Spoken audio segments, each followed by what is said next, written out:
ముఖ్యమంత్రి గారికి ఇక్కడ చిత్తశుద్ధి ఉన్న దాఖలాలు ఎక్కడ కూడా కనిపించవు. ఎందుకు కనిపించవు అని అంటే మీరు వాస్తవాల మీద ఆధారపడి మాట్లాడుతున్నా. నేను పొలిటికల్ విమర్శ కాదు, నేను కార్యసాధకుని, నేను రాజకీయ నాయకుని కాదు. బీసీలకు ఏది అయినా సాధించి పెట్టాలి, వాళ్ళ జీవితాలలో మార్పు రావాలి, చదువుకోవాలని హాస్టళ్ళు గురుకులాల కోసం కొట్లానే దేశంలో ఎక్కడ పెట్టించాం. స్కాలర్షిప్లు పెట్టాలి, ఫీజు రియంబర్స్మెంట్ పెట్టాలి అని పోరాడి దేశంలో ఎక్కడ లేని స్కీమ్ను మన రాష్ట్రంలో పెట్టించాం. ఇక్కడ కూడా ఈ లోకల్ బాడీ రిజర్వేషన్లు మొదట పెట్టాయి, ప్రభుత్వం ప్రేమతో పెట్టలేదు. దేశంలో ఎక్కడ లేకుండే మన దగ్గరనే మొట్టమొదట రామారావు పిల్లల కొట్లాడి ఉద్యమాలు చేస్తే కృష్ణమోహన్ అనే సాధ్యం ఉన్నాడు. హాస్టల్ పిల్లలు తెచ్చి పోరాడితే పత్రికలు రాశాయి, ఈ చిన్నపిల్లలు సర్పంచుల గురించి పోరాడారు. అప్పుడు కొట్లాడితే 20% వచ్చి ఆ తర్వాత పెంచుకున్నాము. ఇట్లా మనము పోరాడి విజయాలు సాధించాము. ఇప్పుడు కూడా ప్రభుత్వానికి సవాల్ చేస్తున్నాం, మీ లోపల చిత్తశుద్ధి లేదు. ముఖ్యమంత్రి రేవంత్ రెడ్డి గారు సవాల్ చేస్తున్నాం. ఎట్లా అంటే ఒకసారి మీరు 42 పెట్టాలంటే మీరు ఏం చేయాలి? అసెంబ్లీలో చట్టం అయింది, అఖిలపక్షాన్ని తీసుకొని పోయి ప్రధానమంత్రికి వెళ్ళాలి. లేదా మీకు ఇంకొక మార్గం ఉంది. ఏది? పార్లమెంటులో ఇండియా కూటమికి 236 మంది పార్లమెంట్ సభ్యులు ఉన్నారు. ఒక్కరు బీహార్లో ఓడ్చోరు అని నెలలు పార్లమెంటు బైకాట్ చేశారు. ఒక్క రోజైనా బీసీల కోసం మీరు బైకాట్ చేశారా? చేయలేదు. అంటే మీ చిత్తశుద్ధి ఏమిటి? ఎందుకు చేయలేదు? నిజంగా బైకాట్ చేయలేదు. పోనీ ప్రైవేట్ బిల్లు పెట్టిరా, మీకు మెజార్టీ ఉంది, ప్రైవేట్ బిల్లు పెడితే కూడా పాస్ అయ్యే అవకాశం ఉంది. ప్రైవేట్ బిల్లు పెట్టలేదు కాబట్టి కేవలం బీజేపీని బ్లేమ్ చేయాలి, కేంద్రాన్ని బ్లేమ్ చేయాలని అక్కడ ఢిల్లీలో ధర్నాలు పెట్టి ఇక్కడ 4 పేపర్ స్టేట్మెంట్ ఇచ్చి బ్లేమ్ చేసి చేతులు ముడిచి చేతులు దులుపుకొని వచ్చేసినాం. మేమనేది నీకు నిజంగా చిత్తశుద్ధి ఉంటే మీరు పార్లమెంట్లో ప్రైవేట్ బిల్లు పెట్టేయండి. ఒక 4 రోజులు పార్లమెంట్లో ఇండియా కూటమి తరపున కాంగ్రెస్ బైకాట్ చేస్తే తప్పనిసరి కేంద్ర ప్రభుత్వం దిగొస్తుంది. మేమందరం కూడా ప్రధానమంత్రి మీద ఒత్తిడి తీసుకొస్తాం. మేము ఒత్తిడి తీసుకొచ్చే కులగణన చేపించాం. దేశంలో ఇంతవరకు కులగణన ఒప్పుకోలేదు. నేను పోయి స్వయంగా ప్రధానిని అమిత్ షా ప్రధానమంత్రిని కలిస్తే అమిత్ షాని గారు మాట్లాడు, అమిత్ షాని కలిసి నచ్చ చెప్పిన ఇట్లా తీయాలి మనం కులగణన, తప్పదు, సమాజంలో మార్పు వస్తుందని మొత్తం చెప్పారు. అప్పుడు ఆయన కన్విన్స్ అయ్యాడు.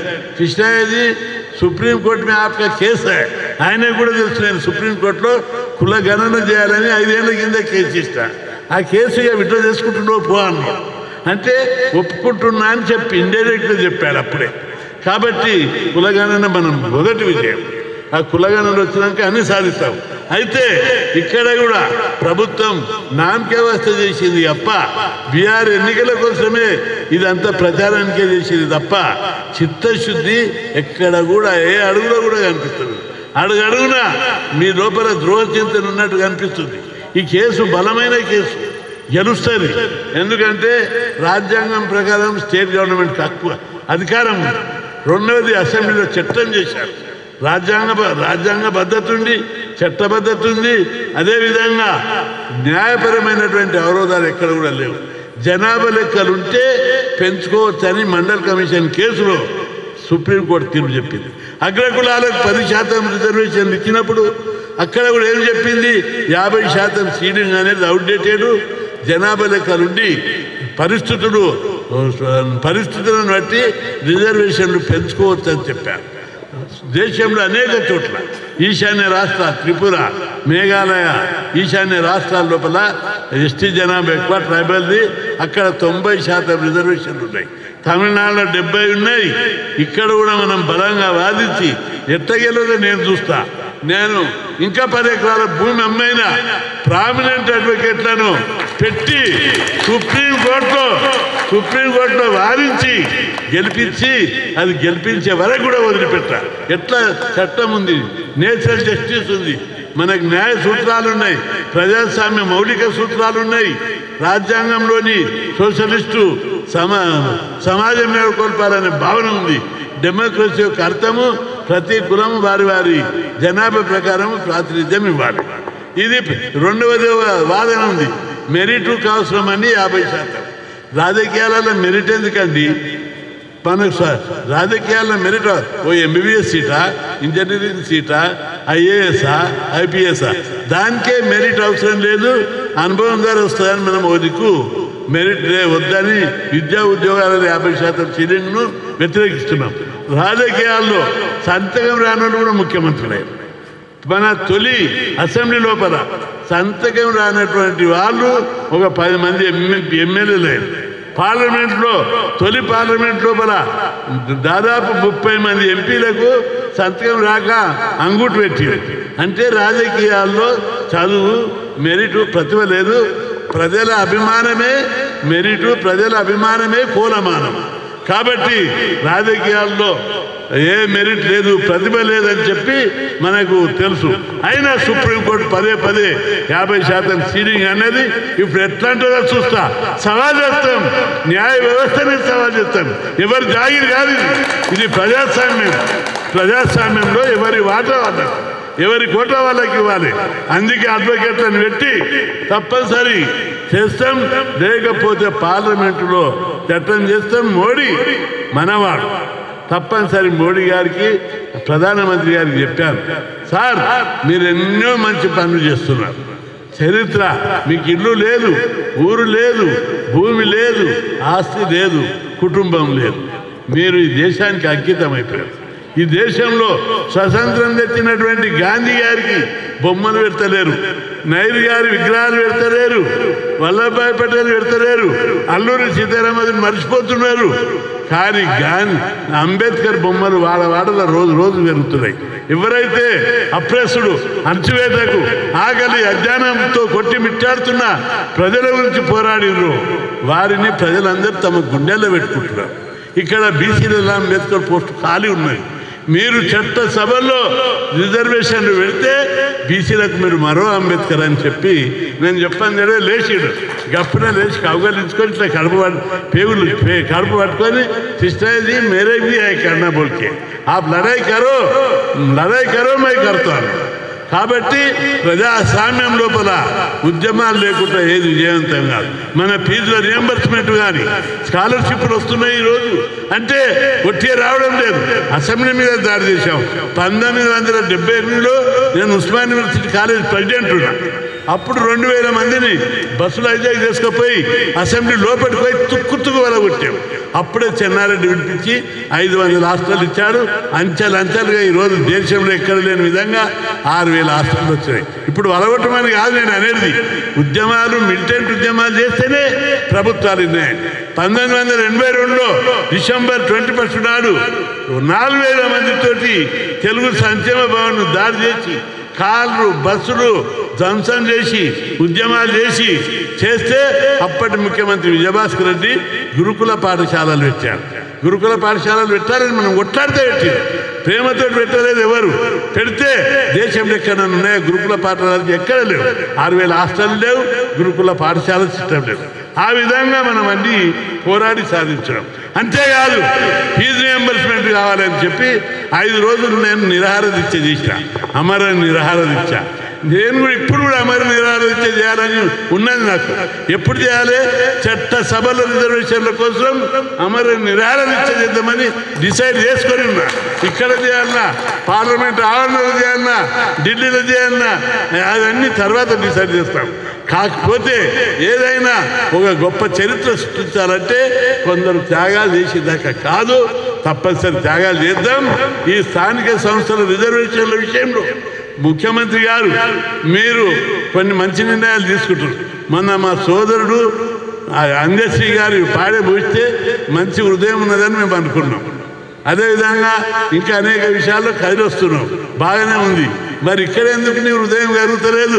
ఇప్పటికీ చాలా కులాలు బీసీ లోపల 140 కులాలు ఉంటే 100 కులాలు వార్డు మెంబర్ కూడా కాలేదు, 100 సర్పంచులు కూడా కాలేదు. అంత పేద కులాలు, బిచ్చగాళ్ళు ఉన్నారు, అడుక్కతిన వాళ్ళు ఉన్నారు, సంచార జాతులు ఉన్నారు. వాళ్ళు సర్పంచులు కావద్దా? మీ జాయిరా అగ్ర కులాలకి ఇది. కాబట్టి ఖచ్చితంగా మీరు మనసు మార్చుకోకపోతే మారుస్తాము. మార్చినాము, అనేక మందిని మార్చినాము. మిమ్మల్ని కూడా మారుస్తాము. ఒకసారి జయపాల్ రెడ్డి గారు చెప్పారు, నాతో మంచి ఫ్రెండ్ ఆయన ఉద్యమాలు ఉన్నారు. కృష్ణయ్య గారు మీరు బాగా టీడీపీలో సీఎం క్యాండిడేట్ అన్నప్పుడు బాగా కలిసి తిరుగుతున్నారు, మీ రేవంత్ రెడ్డి మాకు బంధువు అవుతాడు, ఆయన మామూలు నేత కాదు, చాలా పెద్ద కేసీఆర్ కంటే 3 రెట్లు ఎక్కువ ఉంటారు. నిజంగా కేసీఆర్ దయామయుడు, ఆయన దయాదేవుడు. ఎందుకంటే అనేక విషయాల లోపల ఉద్యమాలు చేస్తుంటే కేసీఆర్ ఏమన్నాడు తెలుసా, కృష్ణయ్య మంచోడయా, నిజాయితీ పరుడు, నిబద్ధత ఉన్నది, ఆయన కోసం చేస్తున్నాడా, ఆయన ఎక్కువ సతాయించొద్దని పోలీసులకు కూడా చెప్పాడు. అప్పుడు నా మనసు కరిగింది, ఆయన నిజంగా దయాదేవుడు. ఇప్పుడు ఈయనట్లు చేయాలి, మేము ఇంతగానో ఉద్యమాలు చేస్తున్నాం, ఎందుకు నీ మనసు కరుగుతలేదు? కరగకపోతే కరిగిస్తాం, ఎట్టి పరిస్థితి మాకొద్దు, బిచ్చమొద్దు, మా హక్కు అది, రాజ్యాంగబద్ధమైన హక్కు. అంబేద్కర్ రాష్ట్ర రాజ్యాంగం పీఠికనే ఉన్నది, మాకు వాటా ఇచ్చే వరకు మేము కూడా భారత మాత బిడ్డలం, మేము విదేశాల నుంచి రాలేదు, ఈ దేశ మూలవాసులం, ఈ దేశ భూమి పుత్రులం, మా వాట మాకు ఇవ్వాలి. ఓ కుటుంబంలో తల్లిదండ్రుల బిడ్డలకు 4 పిల్లలుంటే 4కు సమానమైన వాట, బాగేందుకు వాటాలి? ఆ 76 ఏళ్ళు మా వాట మీరే తిన్నారు, మీ వాట మీరే తిన్నారు. 76 ఏళ్ళ తర్వాత తమ్ముళ్ళు కూడా చదువుకున్నారు, పెద్దగా అయ్యారు, మంచిగా ఉన్నారు. నువ్వు కూడా చెప్పిన ఎన్నోసార్లు మా వాట మాకు ఇవ్వమని అడుగుతున్నాం. ఇవ్వకపోతే ఈ పొద్దు కాకపోతే రేపు మంచితనాన్ని ఇస్తే గౌరవం ఉంటుంది, మంచితనాన్ని ఇవ్వకపోతే లాఠీలతో అన్నదమ్ముడే కొట్లాడుకుంటారు. మేము కూడా యుద్ధం చేసి తీసుకుంటాం, యుద్ధం చేసి తీసుకుంటే నీ ఇజ్జత్ ఉండదు, మీకు గౌరవం ఉండదు. తప్పనిసరి ఎట్టి పరిస్థితుల వదలం, అనేక విజయాలు సాధించడం, ఇక్కడ కూడా విజయాలు సాధిస్తాం. విజయమే మా లక్ష్యం, మన ధర్మం కోసం, న్యాయం కోసం. ఈ దేశంలో మొదటి నుంచి రామాయణం, భారతం, అనేక చరిత్రలు చూసాం. ఈరోజు ధర్మానికి, న్యాయానికి తుది తీర్పు ఉంటుంది, ఖచ్చితంగా సాధిస్తాం. నువ్వు ఏదనుకుంటున్నావో భూస్వామ్య వ్యవస్థ అది కొనసాగదు, నడవనీయం. ఆ రోజులు పోయినాయి. కాబట్టి ముఖ్యమంత్రి గారు మీరు ఇచ్చిన వాగ్దానం ప్రకారం 42 అమలు చేయాలి. దానికోసం రేపు ఎన్నికలు అయినా అందరికీ రాష్ట్ర ప్రజలకు చెప్తున్నాం, బలవంతంగా నా చేతిలో పోలీసు ఉంది, నా చేతిలో అధికారులు ఉన్నారు, నేను ఎన్నికలు జరుపుతా, నేను ఎంత తర్వాత ఎమ్మెల్యే తప్పుడు ఫలితాలు ఉంటాయి, ఇప్పుడు ఎదుర్కొంటాం. రేపు కోట్ల ఖచ్చితంగా 42 గెలిస్తే అప్పుడు ఈ ఎన్నికలు రద్దు అవుతాయి. అప్పుడు నీకేమన్నా ఉంటుందా ముఖం పెట్టుకొని తిరిగేదని మేమంటున్నాం. ఈలోగా నిన్ను వదిలిపెట్టేది కూడా లేదు. పెద్ద ఎత్తున ఉద్యమాల కోసం సన్నాహాలు చేస్తున్నాం. ఎందుకంటే ప్రజాస్వామ్యం ఎప్పుడైనా ప్రజలే అంతిమ విజేతలు. కాబట్టి 2 కోట్ల మంది బీసీలకు వ్యతిరేకంగా పోయిన వాళ్ళు ఎవరు బతికి బట్టగట్టలేదు. ఖచ్చితంగా అంతిమ విజయం బీసీలదే, ధర్మందే, సత్యందే, న్యాయందే. కాబట్టి ఈ రాష్ట్ర ప్రజలందరికీ మీడియా ద్వారా చాలా సోషల్ మీడియా, టీవీలు ఉన్నాయి, మీరందరూ ఎక్కడికక్కడ ఉద్యమాలు చేయండి. అన్యాయం జరుగుతుంది, అడుక్కొత్తినే బతకొద్దు, పోరాడి సాధిస్తేనే తృప్తి ఉంటుంది. ఇప్పుడు మనం హాస్టల్ ఎన్నో స్కీములు పెట్టించుకున్నాం, పోరాడి పెట్టించుకున్నాం, అడుక్క తినలే. నిజంగా వాళ్ళకి వాళ్ళు ఇస్తే ఇతర రాష్ట్రాలు ఎందుకు లేవని అడుగుతున్నా. కాబట్టి పోరాడి తీసుకుంటేనే అందులో మజా ఉంటుంది, అందులోపల తృప్తి ఉంటుంది. కాబట్టి బాగా పోరాడాలి. ఎక్కడికక్కడ ఇప్పటిదాకా పీస్ఫుల్గా చేసినాం. ఎమ్మెల్యే క్యాంప్ ఆఫీసర్ ముంగడ ధర్నాలు చేయండి, కలెక్టర్లు ఏం చేస్తారు పాపం ఆఫీసర్లు, వాళ్ళ దగ్గర ఇప్పటిసారి ఫీజుల కోసం, రిజర్వేషన్ల కోసం 10 సార్లు ధర్నాలు చేశారు, ముట్టడి చేశారు. వాళ్ళు ఒకటే అంటారు మా చేతి ఏమున్నదని. అందుకే ఎమ్మెల్యే క్యాంప్ ఆఫీసుల కాడ ధర్నాలు చేయండి, క్యాంప్ ఆఫీసులో దీక్షలు చేయండి. అవి ప్రజల ఆఫీస్, క్యాంప్ ఆఫీసులు దీక్షలు చేసేందుకు మీరు ఉపయోగించుకోండి. ఈ ఉద్యమాన్ని మరింత ఉధృతంగా ముందుకు తీసుకుపోదాం. పీస్ఫుల్గా గాంధీ మార్గంలో చేయాలి. చాలామంది ఎమ్మెల్యేలు వాళ్ళు అంటారు, అన్న మీ వాళ్ళందరూ నన్ను బెదిరిస్తున్నారు, గెరావ్ చేస్తామంటున్నారంటే ఎవరిని పీస్ఫుల్గా గెరావ్ చేయండి, కానీ గొడవ కాలు వలగొట్టొద్దు, ఆఫీసుల మీద రాలేయద్దు, పీస్ఫుల్గా ప్రొటెస్ట్ చేయండి అని విజ్ఞప్తి చేస్తూ ఈ ఉద్యమాన్ని మరింత ముందుకు తీసుకుపోవాలని కోరుకుంటూ సెలవు తీసుకుంటాం.